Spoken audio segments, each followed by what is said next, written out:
It is September 29th. I am 8 months out from my cancer diagnosis, and even though I have not fully and completely shared my story in its fullness on social media, I want to make this update just because my thoughts have been changing a lot and I've learned a lot of things, and I feel like I need to document this. By the way, I know this is just physical, but I don't know if I should say this. Well, I am I'm a few body parts less than how I started the year off with. I'm also currently a few pounds lighter than I started off the year with, which is good, but at this particular point, so it's September of 2025, I'm a bit underfed or undernourished. I know it's my fault. It's just I haven't been eating, and thankfully I don't have to worry about chemotherapy zapping me of energy. But I know it's not good to not nourish myself. So as of right now, I'm a bit skinnier than I would like to be, even though it probably doesn't look like it on camera. But I mean, I like the way I look. It looks good on camera, but in person it's a bit alarming. So I'm gonna try to, I am being better. I am trying to be better with my sleep, but I'm basically making this video, and sorry, this is not gonna have any cuts because I'm doing this 60 or 100 day public speaking challenge where I talk to the camera for 60 seconds or longer, and there are no edits, no breaks and stuff. So this is gonna be part of it. But I just finished reading a book called Radical Remission, and it is a compilation of, so it's a story of, well, not a story.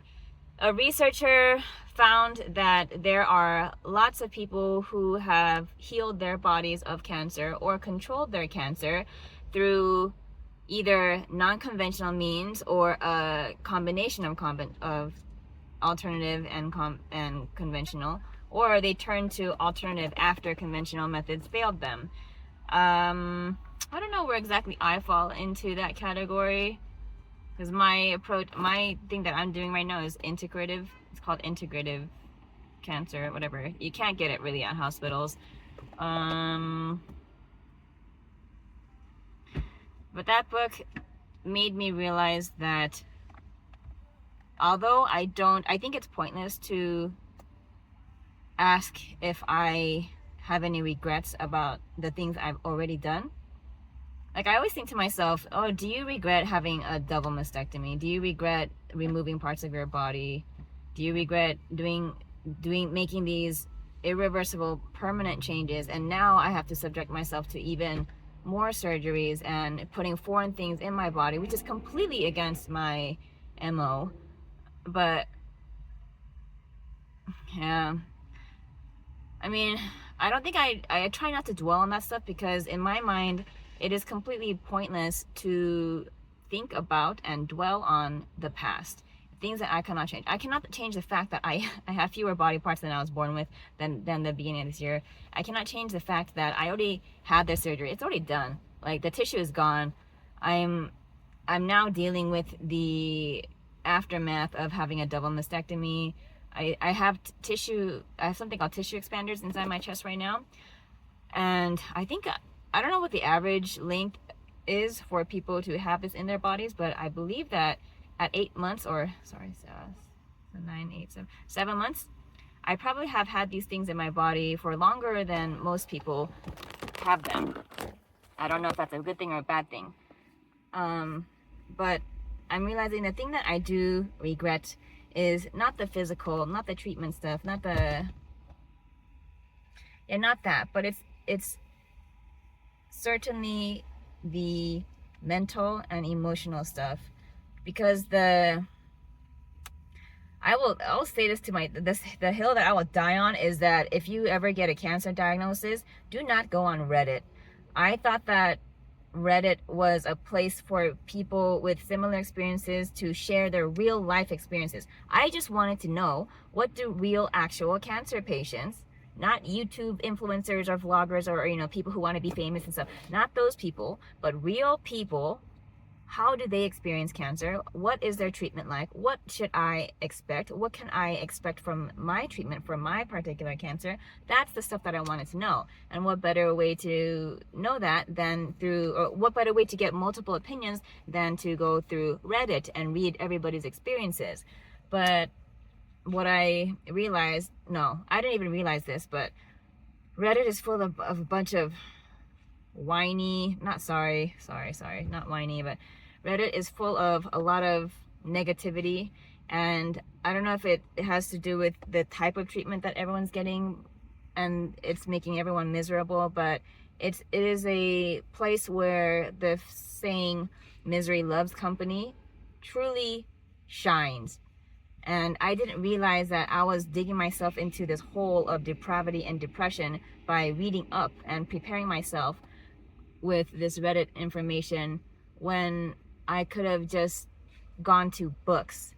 And I think it's so funny how people say, if you want people to never know what you want to say, put it in a book, because people don't freaking read. And you know what? Now that I'm reading books about healing and remission and people who, oh yeah, actually, I haven't read a lot of, no, I have, okay. There's a whole list of books that I've read or listened to that completely changed my perspective on cancer and how to heal from cancer. And they gave me true hope. I wish that I had gone that path instead of going online and trying to get the most recent and up-to-date information about what kind of misery to expect, because that's what it ended up being. It's just misery. I wish I intentionally sought out stories of hope and healing and remission, even when I thought it was impossible for me. Because even if I don't believe in alternative methods of healing, even if I don't believe in, at that time, I didn't even know what the word holistic was. I just knew that I hated it.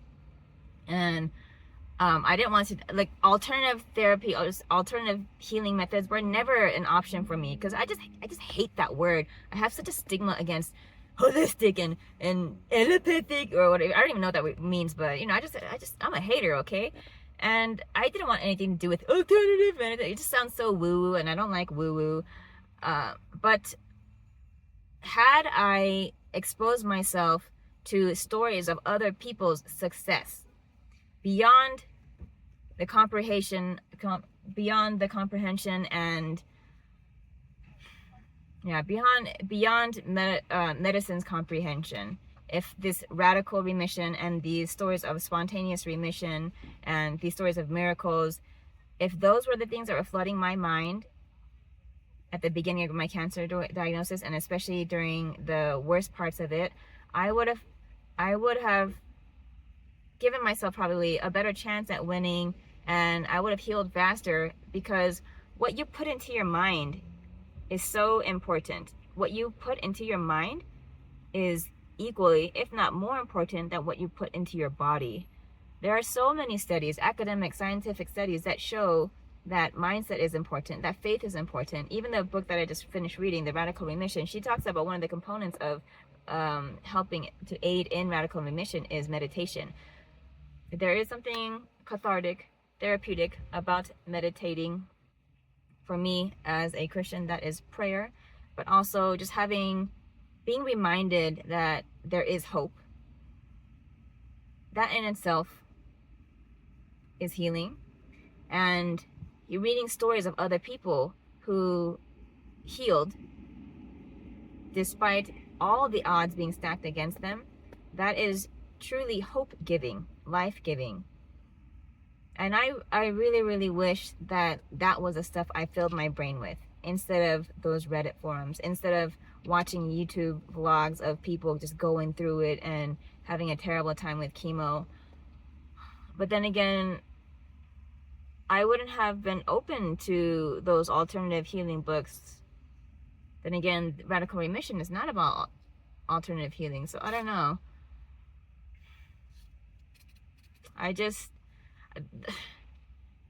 One of the reasons I started vlogging and documenting my cancer experience is, well, there are three reasons. One, of course, to document it and to share my experience, what it's like. Two, to educate. I never thought that cancer would come from me. It was completely irrelevant. I didn't even know what an oncologist was until I had to go in and see one. So, but because cancer diagnoses are one in two Americans are going to be faced with a cancer diagnosis sometime in their lifetime. Since those are your odds, you might as well learn about cancer. And hopefully, I, as a newbie myself, I feel like the best teachers are the people who are bad at stuff or don't know anything, and then they learn and they can share their newfound information in an easy to digest way.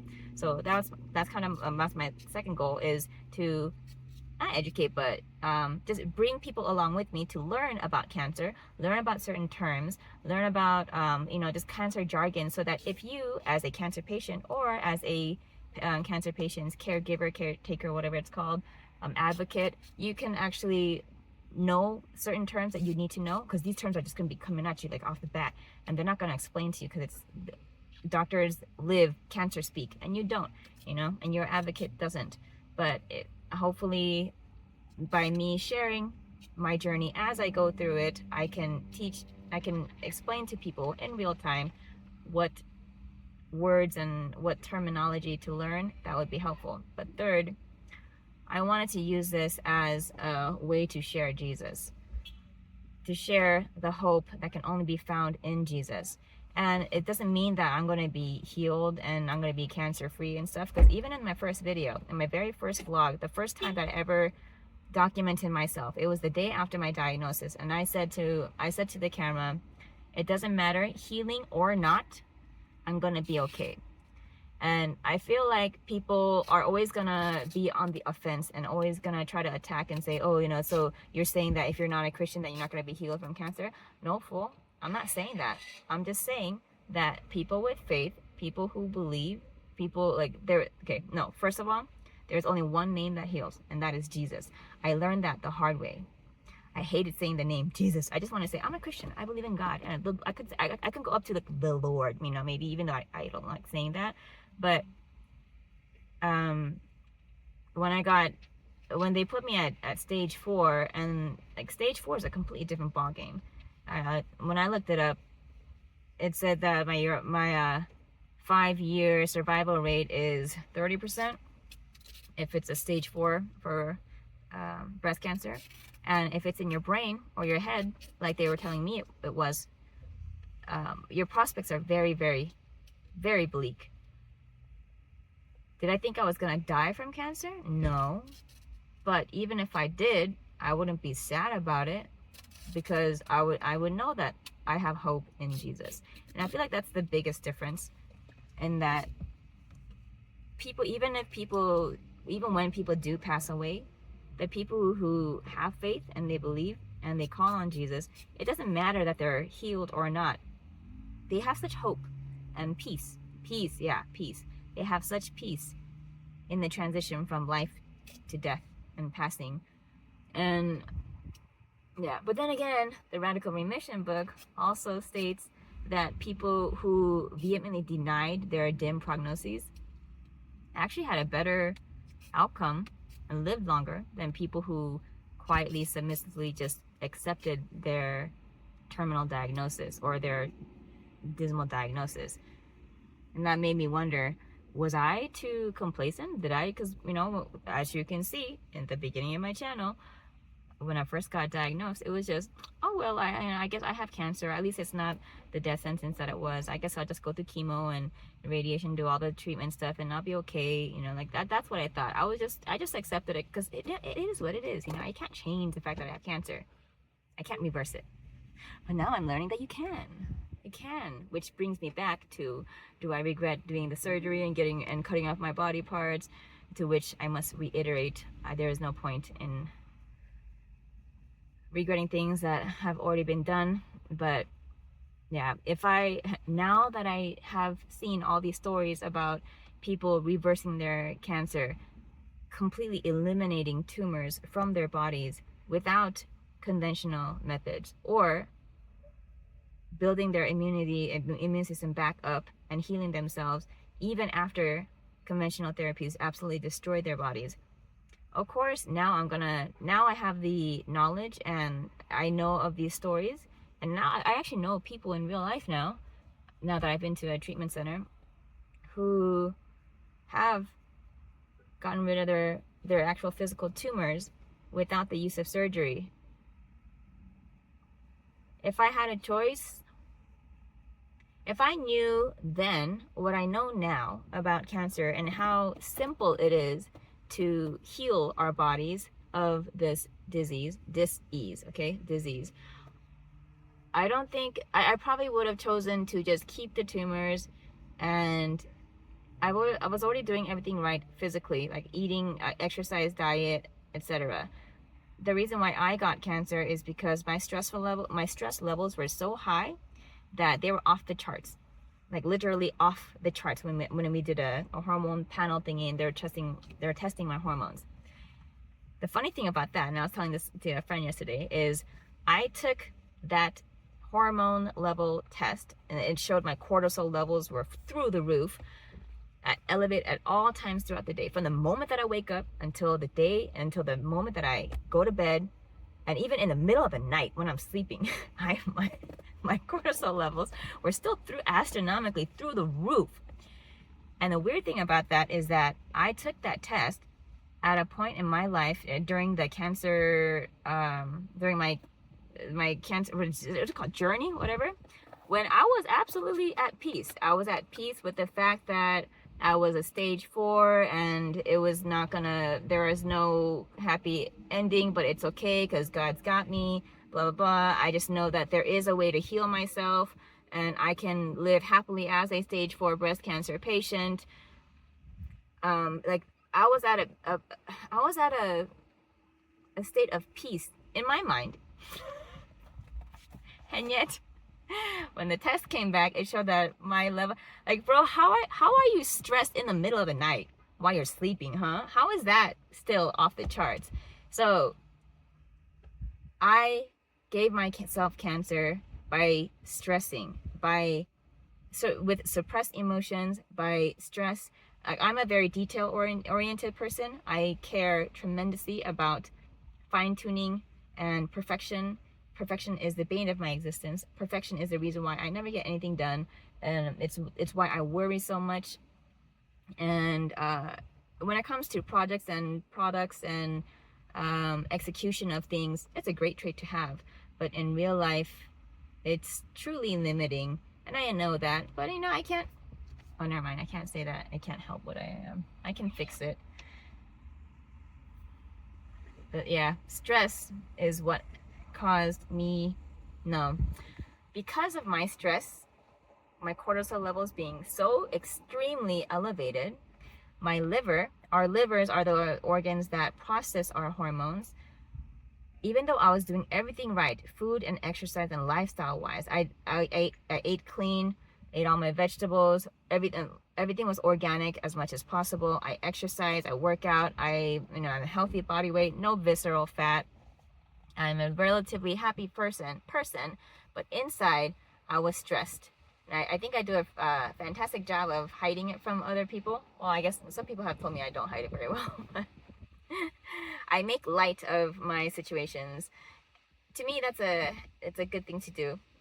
But my liver knows what I'm really feeling, and due to the extremely high levels of cortisol that my liver had to process, it could not process the hormones properly, and it turned my very normal estrogen, which is a hormone that all females have, it turned that estrogen, unfortunately, into fuel for the cancer tumors, or the cancer tumor cells in my body.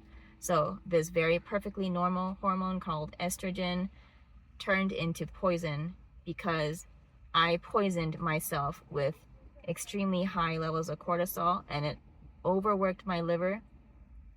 It couldn't do its job properly, and then it turned a very normal healthy thing into cancer fodder.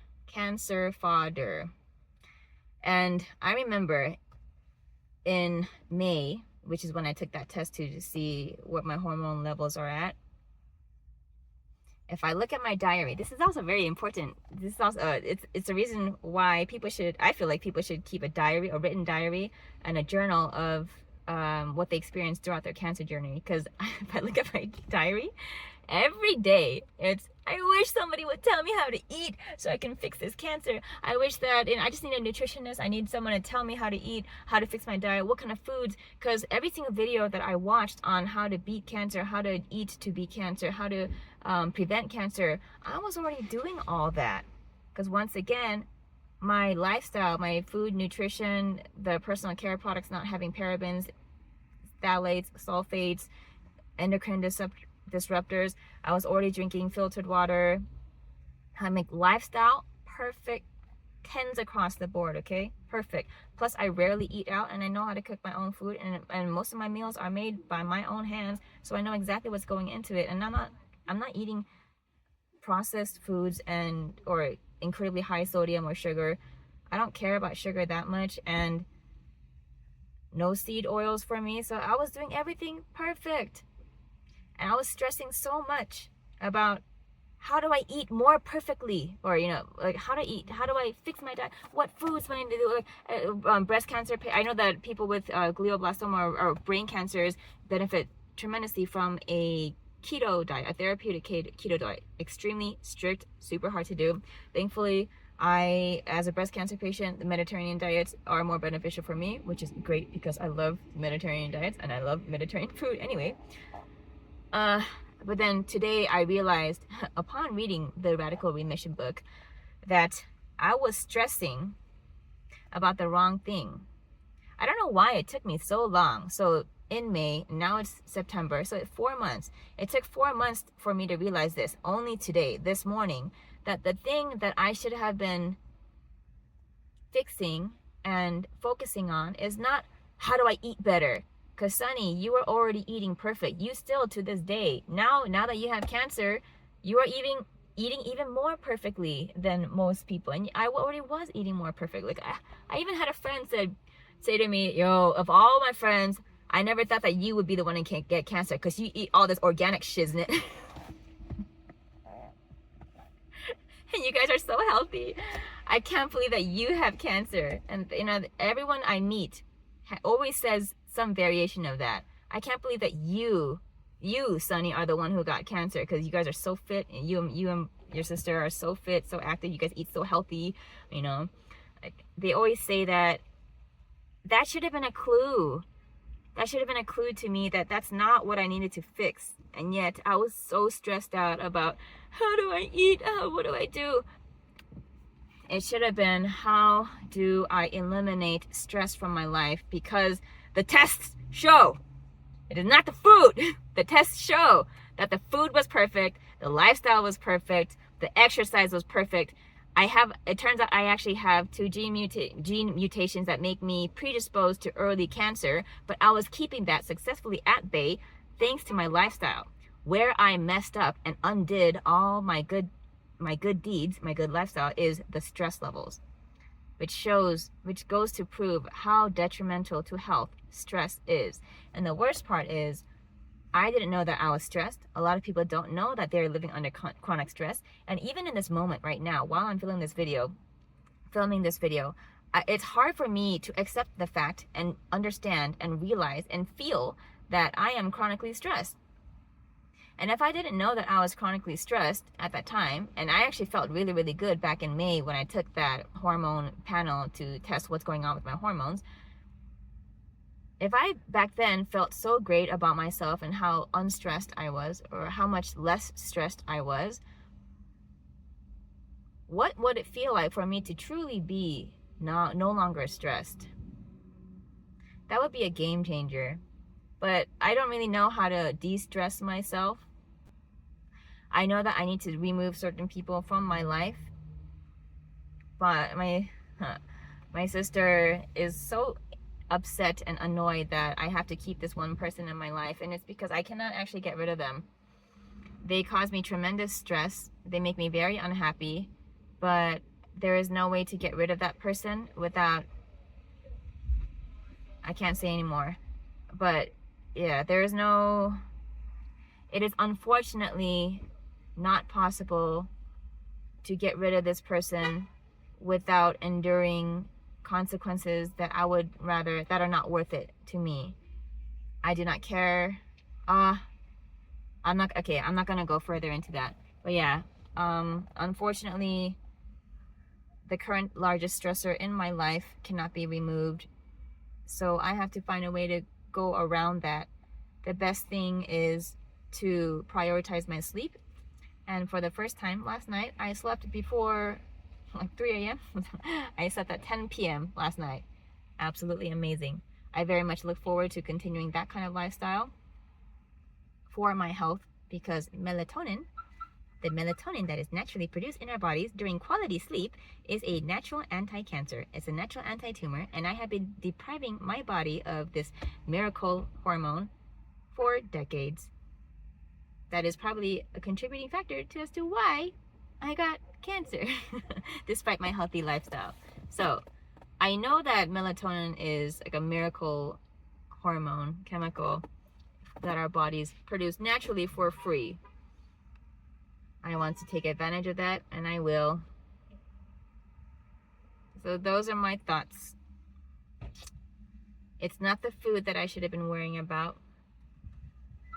I don't even have an interest in finding out now what diet best suits me and the type of cancer that I have, because as of this moment and as of like today, after listening to the Radical Remission book, I know I focused all these months on the wrong thing. I was so fixated on nutrition when the nutrition was perfect for me. It's just simply the stress. It's the stress and the sleep.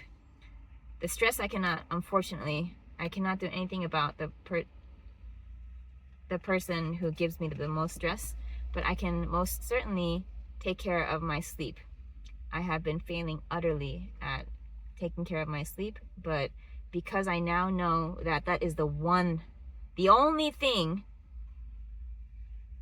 that can change, that I need to change, and I have the gift of being in full control of my sleep schedule. That's what I can do. That's the only thing I can do. In this moment, September 2025, I was actually supposed to be at my treatment center for my follow-up visit at the beginning of this month. I do not have the funds to go. I cannot pay for the full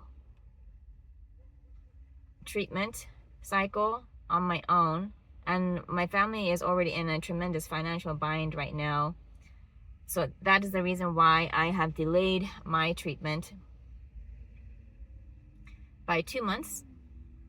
And I understand that this puts my body at risk, probably because the treatment is going to I guess it wears off after 3 months, and we have to continuously, I guess, give myself software upgrades, as I like to call them. I forgot to mention that I took myself off of the chemo pills that were prescribed to me from the cancer treatment hospital, because I don't want to do chemo, and I don't like the side effects even of a chemo pill. Unfortunately for me, I realized, once again, this is a good reason to have a journal. I realized that during the 3 weeks that I was completely off of the chemo pills, I started feeling lots of sharp shooting pains, which thankfully are different from the dull, throbbing, aching pains of tumor growth that I can recognize.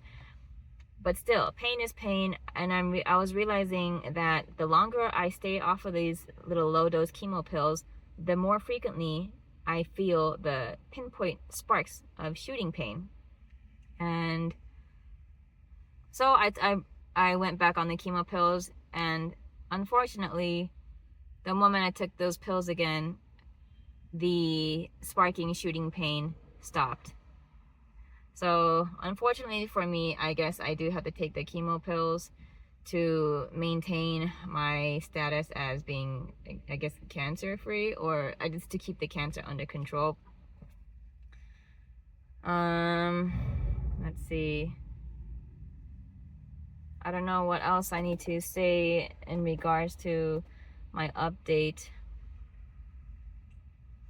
I'm hesitant about sharing updates in real time because I have to deal with the chance that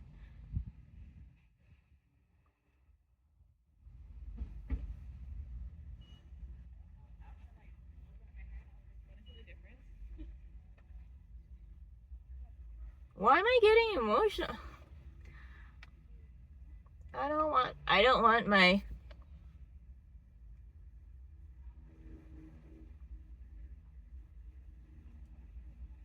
this is not a fear, this is just pride. But I don't want to get my pre follow-up visit PET scan and have it show that the cancer is present. Whether that means that it's back or that it has grown or that it has spread. I don't want any of those to be my results. And that is my fear. I don't know.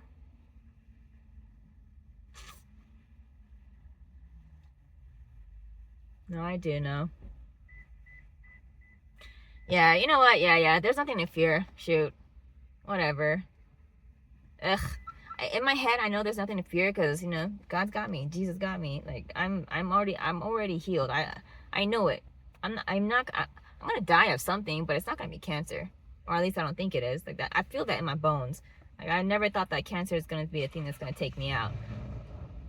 But am I nervous about the PET scan result? Heck yeah. Am I scared? Yeah. I've been living in a complete and total bliss right now. Just, you know, taking my supplements and being careful about my food and, you know, doing all this lifestyle stuff and not going to the doctors, not having to go to a hospital because I don't have to go back to the cancer treatment center until November now. And my conventional oncologist is super excited about the treatment that I'm taking, which is the dendritic cell vaccine. And she's completely supportive of what I'm doing. So no one from there is bothering me. So I have been living in complete bliss. I don't even remember. I don't even think about myself as a cancer patient until I have to eat. Because then I have to take a whole bunch of supplements. And that reminds me, oh, I'm a cancer patient. I have to take all these stupid pills.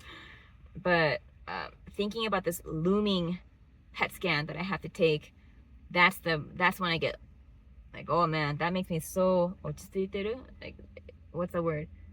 It makes me nervous as heck. I don't think people understand how nerve-wracking it is to have that looming in your future and in your brain the entire time while I'm trying to blissfully live my life without being reminded that I'm a cancer patient. I also, of course I'm concerned. Like, I can't even afford this follow-up.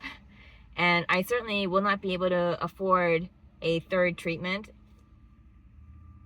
Thankfully, I have stories of radical remission and people who heal their bodies naturally. So if God forbid, but if the cancer is back and it comes back, then I can't afford a third treatment, unfortunately. But I do have the information and the knowledge and the hope and the faith that I can and will be healed. I already am healed. And even if something little comes back, or even if it's big, I know that I now have the tools and the knowledge to heal my body for free. For free. The cancer clinic is simply a shortcut because I treated my body so poorly with stress and terrible sleep. It's a fast track shortcut way, and I'm very and I am thankful beyond words for the people who donated to allow me to get the treatment. But I'm also too prideful to ask for help monetarily. So I can't if I have to ask people a third time for donations, like, I'm just gonna I'd rather just crawl into a cave and fix myself like that, or heal that way. But knowing what I know now, I'm not gonna go into a cave, okay? But yeah, those are my thoughts Thank you for listening to this rambling 35-minute video where I had no cuts. I think I've said everything that I want to say. And